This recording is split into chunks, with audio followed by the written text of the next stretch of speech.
ভাবতেই খারাপ লাগছে যে একটা করে প্যানেলের লিস্ট বেরোচ্ছে, একটা করে মামলা হয়ে যাচ্ছে। পরে দুর্গাপুজোর যে শোভাযাত্রা, সেই শোভাযাত্রাতে মমতা বন্দ্যোপাধ্যায় পার্টিসিপেট করেছিলেন, কিন্তু সেখান থেকে খানিকটা দূরে যখন ওয়াই চ্যানেলে এই যোগ্য অযোগ্যরা বসেছিলেন তাদের কাছে যাননি মমতা। তখন যাননি, আর আজকে এখন যাচ্ছেন।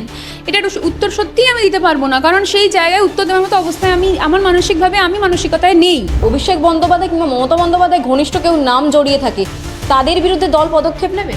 নিশ্চয়ই নেওয়া উচিত। রাজনীতি না করে এই সময় যদি আমরা সঠিককে সঠিক আর বেঠিককে বেঠিক না বলতে পারি, তাহলে কিন্তু সেটা আগামী দিনের জন্য খুব খুব খুব বিপদ।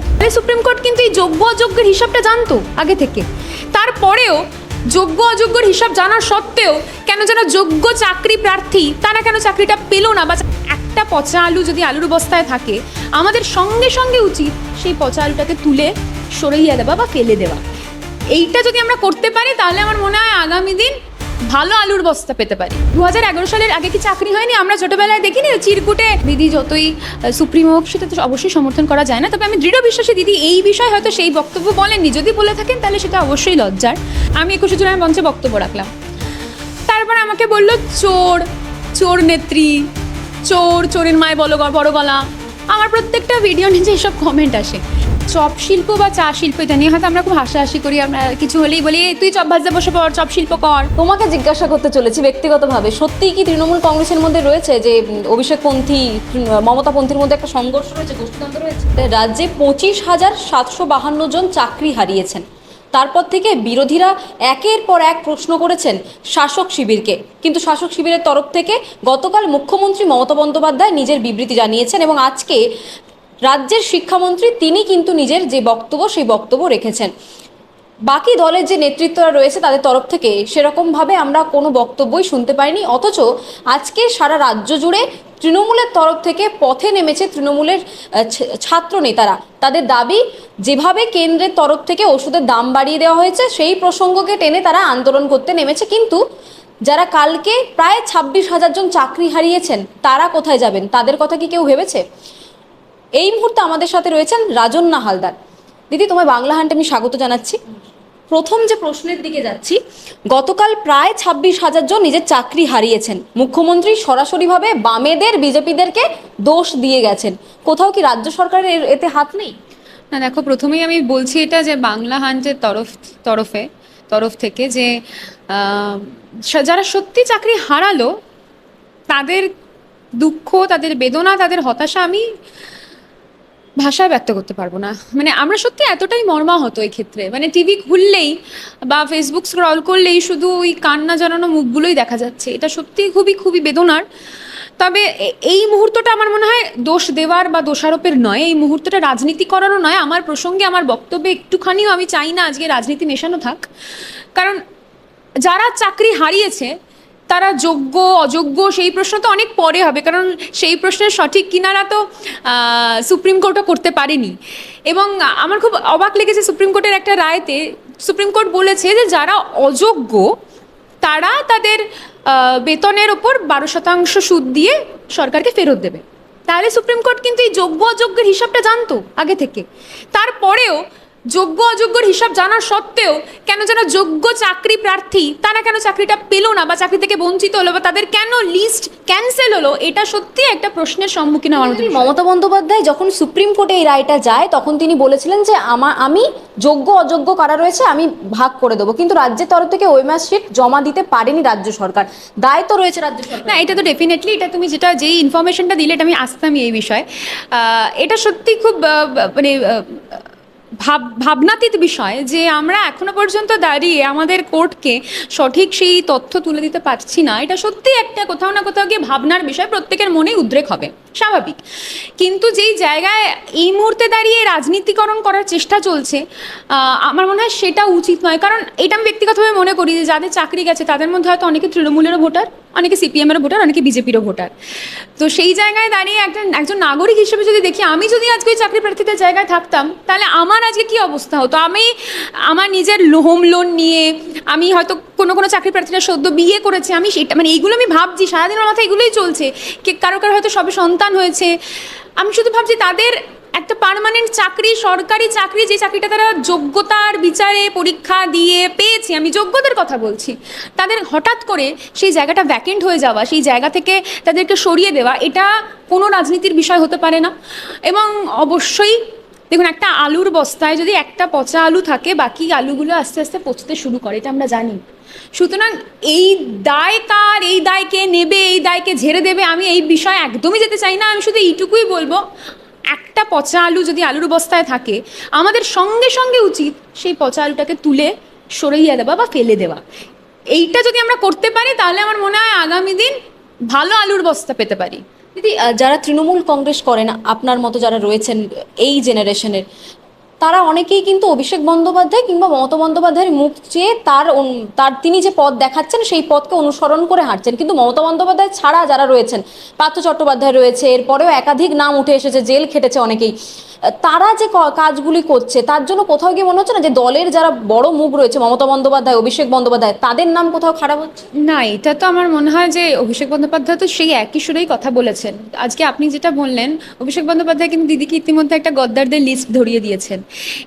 এই যে চিনে নেওয়া, মানুষকে চেনা, হয়তো পার্থ চট্টোপাধ্যায়ের ক্ষেত্রে আমি জানি না, আমি সত্যি এই বিষয়ে আমি বলতে পারবো না, কারণ এটা তো এখন একটা তদন্তনাধীন বিষয়ের মধ্যেই চলছে, এবং দীর্ঘদিন একটা বিষয় তদন্ত নয়, অনেক অনাধিক, মানে অনেকগুলো একাধিক বিষয়ে তদন্ত চলছে ক্ষেত্রে।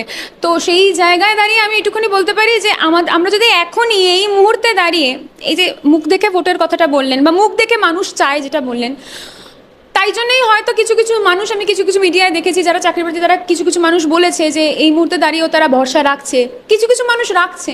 কিন্তু আমরা যদি এই মুহূর্তে গদ্দারদের না চিনে নিতে পারি, তাহলে কিন্তু আগামী দিনে, গদ্দার মানে কি শুধুমাত্র যারা তৃণমূল করছে, বিজেপি করছে, দু নৌকায় পা দিয়ে চলছে, আমি সেই গদ্দারদের কথা শুধুমাত্র বলছি না, দলের মধ্যে থেকে যারা দলের নাম বদনাম করছে, একটা মানুষ চুরি করছে, একটা মানুষ ডাকাতি করছে, এবং সেটা প্রমাণিত সত্য হিসাবে কোর্ট বিচার করছে, কোর্ট রায় দিচ্ছে, সেই জায়গায় দাঁড়িয়ে যদি আমরা তবুও বলে যাই, তোষামত করতে থাকি, তাহলে সেটা ভুল। আত্মসমালোচনা খুব প্রয়োজন এই বিষয়ে, অন্তত আমি মনে করি।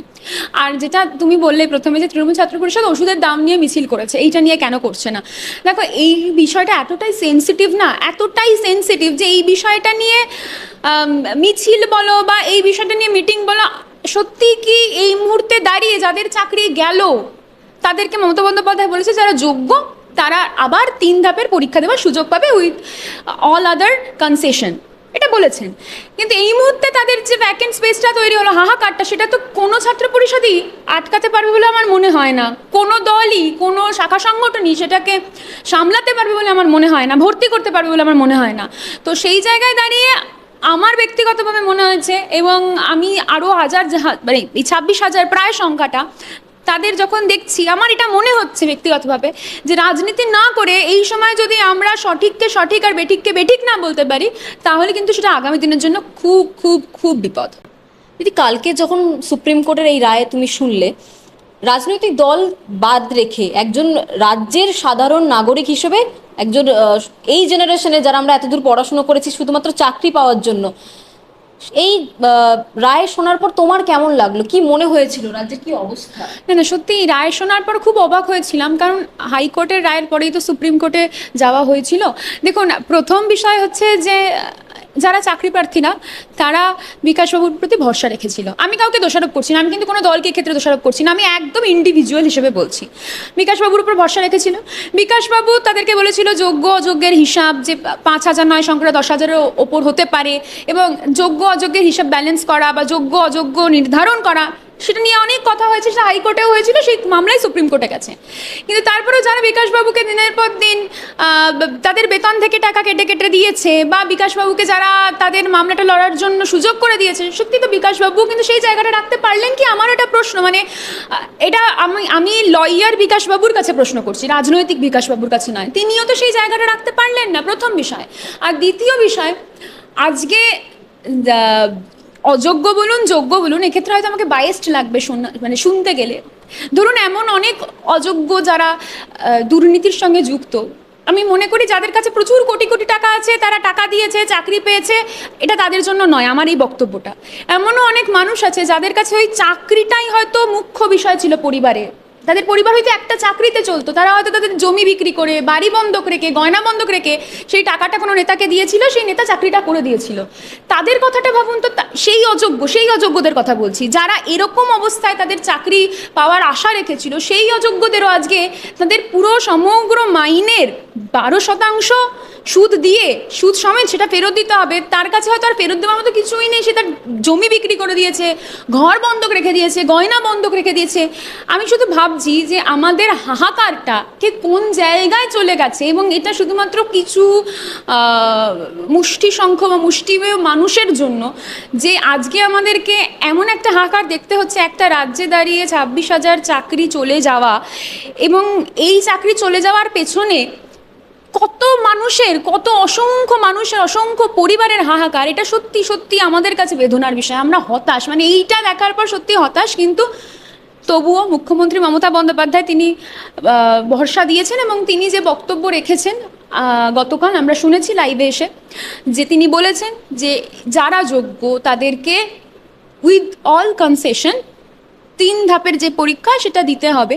কিন্তু ওইটা আবারও ঘুরে ফিরে সেই একই প্রশ্ন চলে আসে। মানে এটা আমিও হয়তো একজন সেই বয়সের মানুষ বলে, ওই যে চাকরি প্রার্থীর বয়সের মানুষ বলে মনে হয়, যে যারা একবার পরীক্ষা দিয়ে চাকরি পেলো, তাদেরকে আবার সেই পরীক্ষাটা দিয়ে চাকরি উত্তীর্ণ হতে না পারে। এক্স্যাক্টলি, এটাই পয়েন্ট। এবং তাও তো দিদি বলেছেন উইথ অল কনসেশন। এই ভরসাটুকু আমি সবার কাছে হাত জোর করে বলছি। আমি এখানে আজকে কোনো প্রতিনিধি হিসেবে বলছি না, খুব ভালো লাগলো, আমাকে প্রতিনিধি হিসেবে আজকে গণ্যও করছে না। আমি সাধারণ নাগরিক হিসেবে সবার কাছে হাত জোর করে বলছি, এই ভরসাটুকু রাখুন। এই একবার শেষ ভরসা যেটাকে বলা যায়, মানে উইথ অল কনসেশনের যে ভরসা, আমি যোগ্যদের কাছে সেই হাত জোর করে বলবো, আপনারা এই ভরসাটুকু রাখুন। সত্যি মানে আমি এই বিষয় নিয়ে রাজনীতি করতেই পারবো না, যেখানে আমার সম্পূর্ণ পরিবার চলবে আমার চাকরির ভরসায়, এবং সেই চাকরিটাই আমার হাত থেকে চলে যাবে। এটা নিয়ে রাজনীতি করা যায় না। কিন্তু দিদি 2011-র পর মমতা বন্দ্যোপাধ্যায় রাজ্যে ক্ষমতায় আসার পর প্রথমবার নিয়োগ, আর সেই নিয়োগেই দুর্নীতি হয়েছে, 26,000 জনের চাকরি চলে গিয়েছে। কোথাও গিয়ে তো তৃণমূলের মধ্যে যারা টাকা নিয়েছেন তার দায় তো রাজ্য সরকারকে নিতেই হবে। দেখুন, রাজ্য সরকারের দায় বলুন, শিক্ষা দপ্তরের দায় বলুন, যা মানে সেটা বিবেচ্য বিষয়, ভাবনার বিষয়, সেটা এই মুহূর্তে প্রাসঙ্গিক না। যেটা প্রাসঙ্গিক সেটা হলো যে 2011 সালের পর প্রথম পরীক্ষা এবং তাতে দুর্নীতি বেরোলো। এবার এটা ভাবুন, 2011 সালের আগে কি তার মানে কোনোদিন দুর্নীতি হয়নি? আমরা কি দেখিনি চিরকুটের চাকরি? আমি কোনো জিনিসকে তুলনা করছি না, আমি আবারও বলছি, এখানে যদি কেউ আমার বক্তব্য শুনে সংবেদনশীল মনে হয় আমি ক্ষমা চেয়ে নিচ্ছি, কিন্তু এটা ফ্যাক্ট। 2011 সালের আগে কি চাকরি হয়নি? আমরা ছোটোবেলায় দেখিনি চিরকুটে?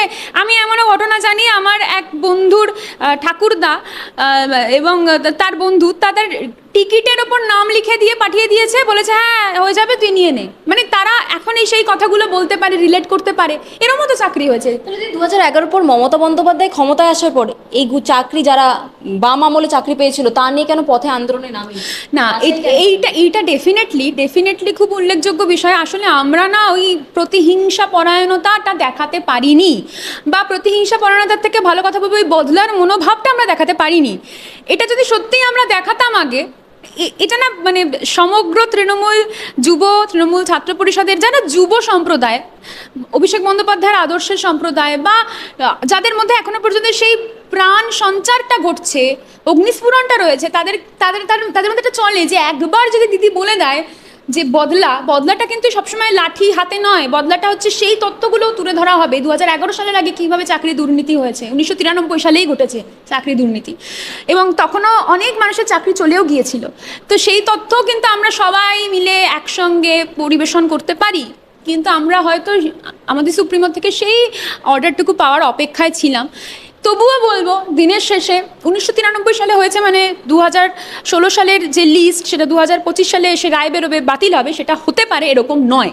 1993 হয়েছে মানে 2025 হবে, এটা হতে পারে না। তাহলে আপনি বলতে চাইছেন যে দুর্নীতি এর আগেও হয়েছে, কিন্তু মমতা বন্দ্যোপাধ্যায় ক্ষমতায় আসার পর তৃণমূল সরকার কখনো ভাবেনি যে রাস্তায় নেমে যারা দুর্নীতি করে চাকরি পেয়েছে তাদেরকে চাকরি থেকে, না এটা ভাবিনি যে চাকরি থেকে সরিয়ে দেবো। তুমি যেটা বলছো চাকরি থেকে সরিয়ে দেবো, এটা ভাবিনি। না, এটা ভাবিনি যে এই যে বদলার মনোভাবটা নিতে হবে।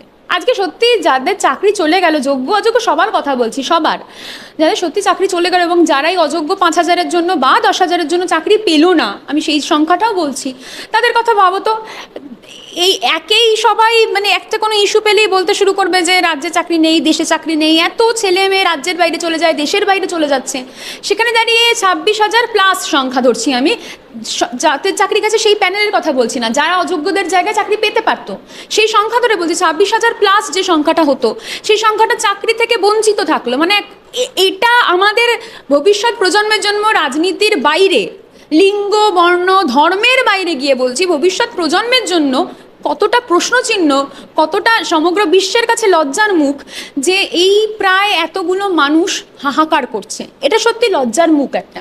দিদি, আপনি কিছুক্ষণ আগে বললেন যে সময় এসে গেছে যে দলের মধ্যে যারা দালালি করেছে, যারা টাকা নিয়ে চাকরি দিয়েছিল অযোগ্যদেরকে, তাদেরকে নাম ধরে ধরে বাইরে বের করার সময় চলে এসেছে। 26-এর আগে কি সত্যি তৃণমূলের ভেতরে যারা এই ধরনের কাজ করেছে তাদেরকে বের করবে তৃণমূল সরকার? দেখুন, ইতিমধ্যে তো আমরা ভরসা রেখেছি অভিষেক বন্দ্যোপাধ্যায়ের প্রতি। অভিষেক বন্দ্যোপাধ্যায় একটা গদ্দারদের লিস্ট তৈরি করেছেন।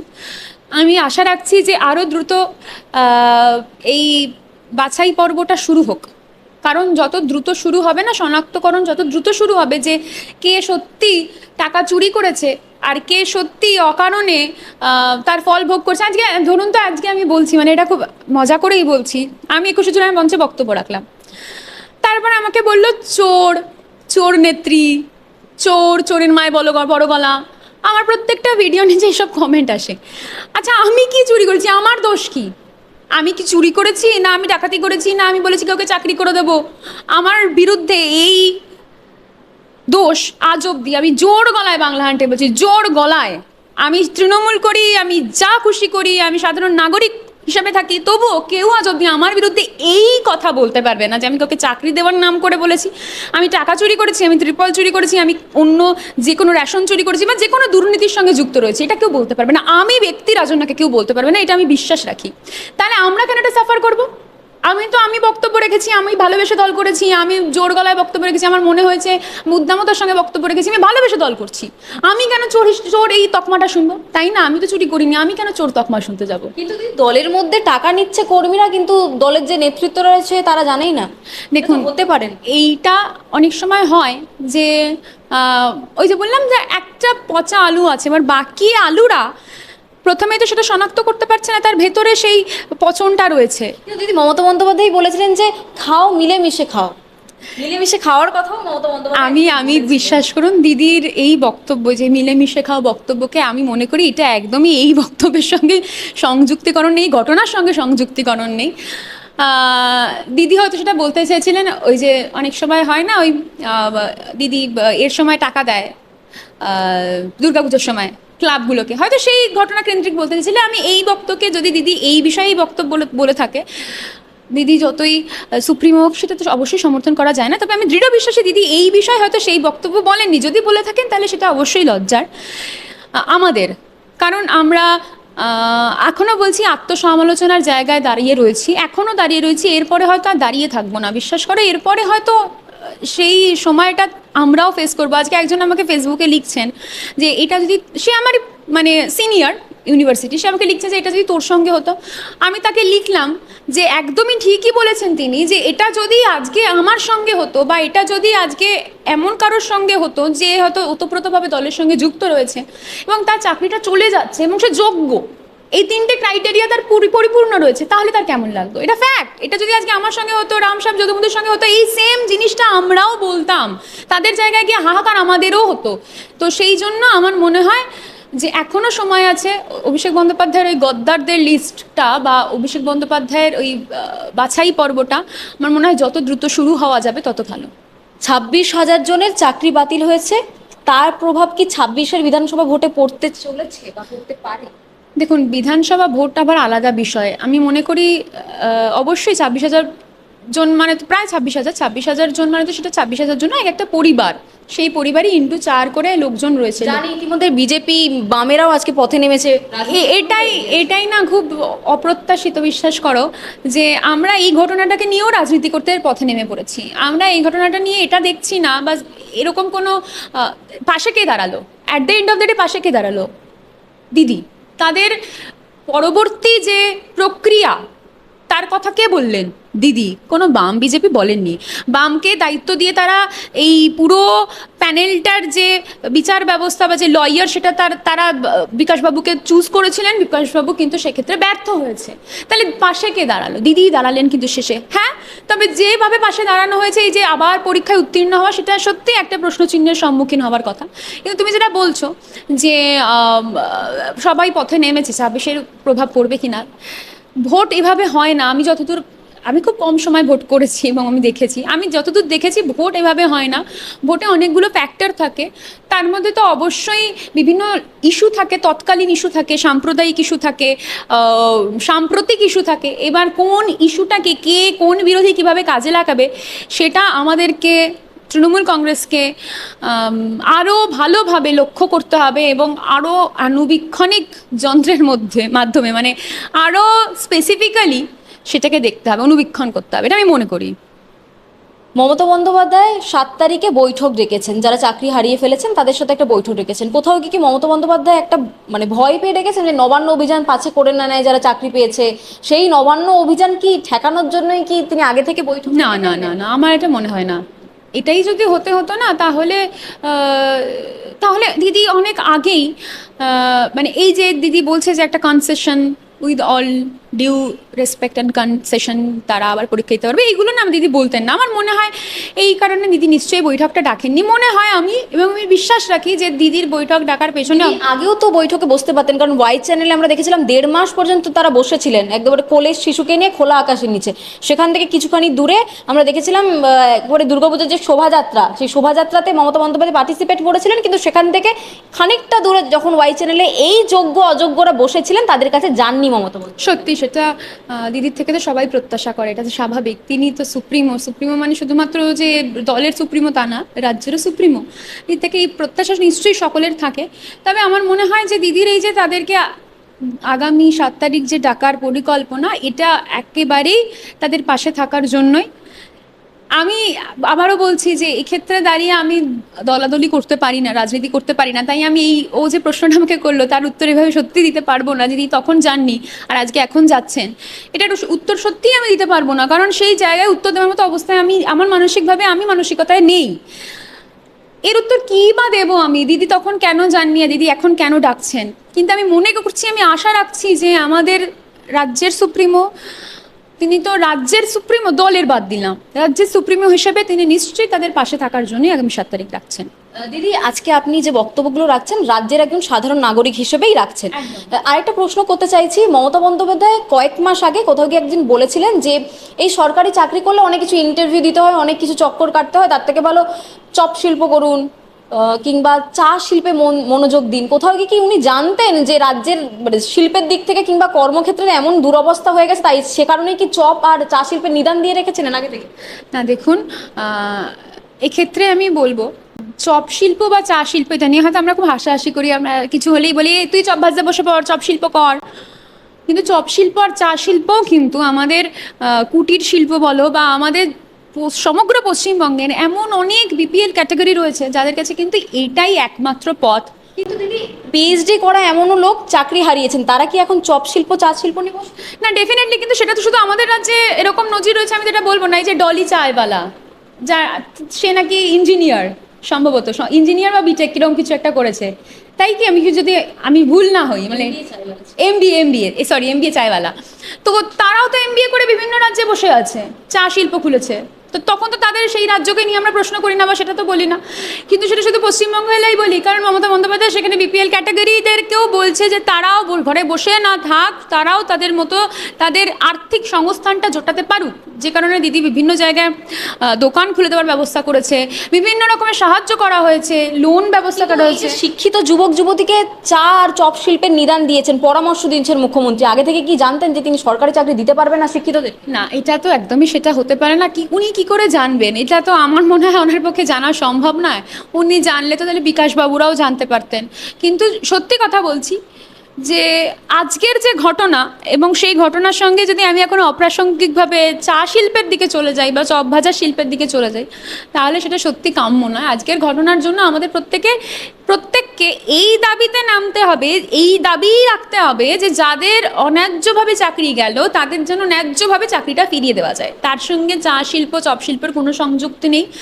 কেউ যদি মনে করে তার আর্থিক সংস্থান, আমিও একজন MA পাস, আমি যদি মনে করি আমি আমার আর্থিক সংস্থান চা শিল্প করে করব, আমার পুরো অধিকার রয়েছে আমি চা শিল্প করে করব। কিন্তু আমি যদি মনে করি আমি আমার আর্থিক সংস্থান কোনো কলেজে পড়িয়ে করব, কোনো স্কুলে পড়িয়ে করব, তাহলে আমি সেই দিকে এগোবো। কিন্তু যদি স্কুলে পড়াতে গেলে তো চাকরিই হচ্ছে না, এসএসসি বন্ধ। এবং সত্যি কথা, এটা খুবই মানে ভাবতেই খারাপ লাগছে যে একটা করে প্যানেলের লিস্ট বেরোচ্ছে, একটা করে মামলা হয়ে যাচ্ছে। এবার মামলা হলে তো পুরো লিস্টটাই বাতিল হচ্ছে, নাহলে পুরো লিস্টটাই স্থগিত থাকছে। এই প্রথাটাই আমরা দেখে এসেছি। তাহলে সেই দিক থেকে তাকালে আমরা যদি এটাও ভাবি যে তুমি যদি বলছো এখন আমরা যোগ্য অযোগ্য আমরা জানতে পেরেও আমরা পুরো লিস্টটা বাতিল করে দিচ্ছি, পুরো প্যানেলটাই বাতিল করে দিচ্ছি, তাহলে সেটাও তো বলতে গেলে এটাও তো ভুল। আমি যদি আত্মসমালোচনা করি তাহলে অন্যের সমালোচনাটাও আমাকে করতে হবে যে এটাও ভুল। একটা করে লিস্ট বেরোচ্ছে, আমরা বলছি চাকরি নেই, লিস্ট নেই, এসএসসির কোনো লিস্ট বেরোচ্ছে না, একটা করে লিস্ট বেরোচ্ছে, একটা করে মামলা হচ্ছে, তাহলে সেই লিস্টটা স্থগিত হয়ে যাচ্ছে। এটাও তো তাহলে প্যারালালি ভুল, সমান্তরালের ভুল।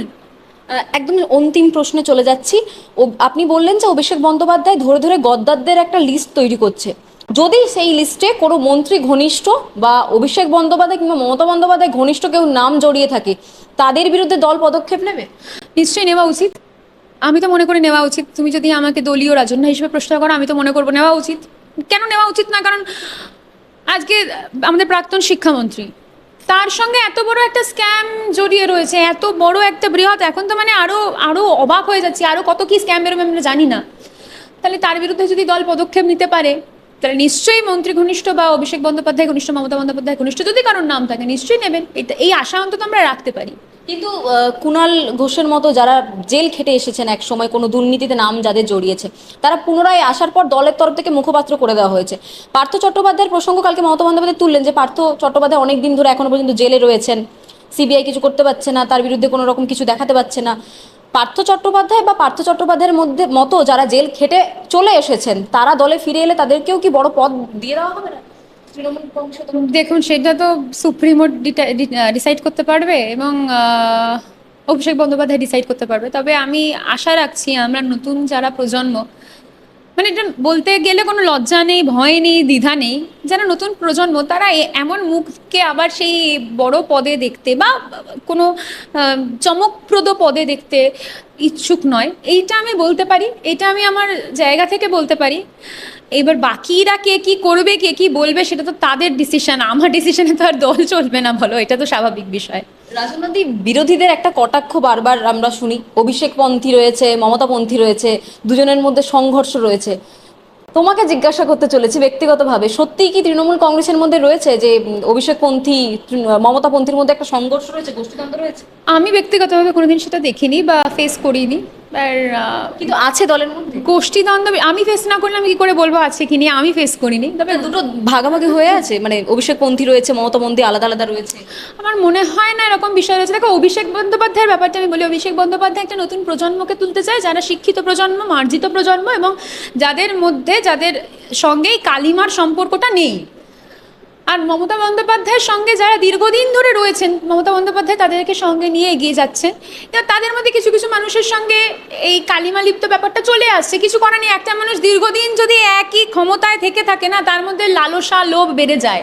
তার মানে আমি একটু খেয়েছি আরেকটু খাই করতে করতে করতে একটা বিরাট খাওয়ার অঙ্কে চলে যায়। এটা সময় এসে গেছে নতুনদেরকে জায়গা করে দেওয়া দলের মধ্যে। এইটা তো সাধারণ মানুষ বলবে। আমি এই ক্ষেত্রে এই প্রশ্নটা তুমি যেহেতু রাজন্যা দিকে করেছো, আমি রাজন্যা দিয়ে এই ক্ষেত্রে এই প্রশ্নটার উত্তর দিতে পারবো না। সাধারণ মানুষ বলবে যে দলের নতুন নবীন প্রবীণের দ্বন্দ্ব নেই যদিও, কিন্তু অবশ্যই নতুনদেরও তো জায়গা করে দিতে হবে এবং নতুন একটা শিক্ষিত মার্জিত সম্প্রদায় উঠে আসুক, সাধারণ মানুষও চায়।